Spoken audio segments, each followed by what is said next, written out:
Je me rappelle qu'il n'y a pas si longtemps, il y a quelques mois, j'entraînais un petit jeune de ma ville. Et lui, ce qu'il voulait, c'était améliorer sa vitesse, sa puissance. Il souhaitait courir plus vite. Donc il vient aux entraînements et on commence à s'entraîner. Donc je lui demande de courir. Je lui demande de me taper un sprint là sur 30 mètres. Et dès que je le vois courir, je remarque tout de suite que son potentiel vitesse, il ne l'exploite pas. Quel gâchis. Il ne sait pas courir.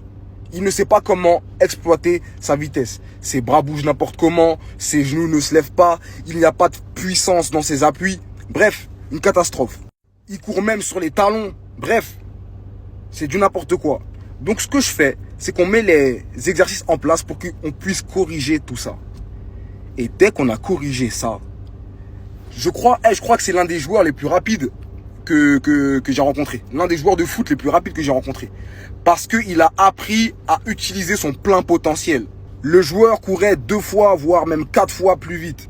S'il y en a qui pensent que dans certaines situations, développer cet attribut vitesse ne fera pas la différence sur le terrain, je ne sais pas quoi vous dire. Moi, je les vois, moi, les petits U7, U9, là, même les jusqu'à U12, qui bougent comme des pingouins, qui sont là, ils sont bloqués, ça se voit, ils savent pas courir, ils savent pas bouger. C'est horrible à voir.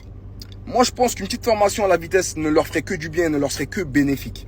Maintenant, ça serait raconter n'importe quoi de dire que la vitesse fait tout. Ce serait vraiment dire n'importe quoi. Non, c'est pas vrai. Mais ce sont des attributs qu'il faut développer. Je pense qu'en instaurant des formations athlétiques à nos jeunes athlètes, on ferait d'eux des joueurs plus athlétiques déjà d'une et des joueurs beaucoup plus confiants.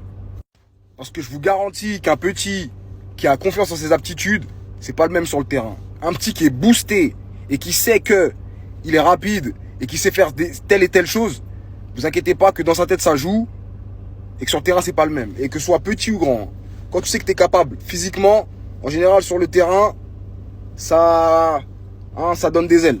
Et c'est ce qu'on veut, on veut que nos joueurs aient des ailes.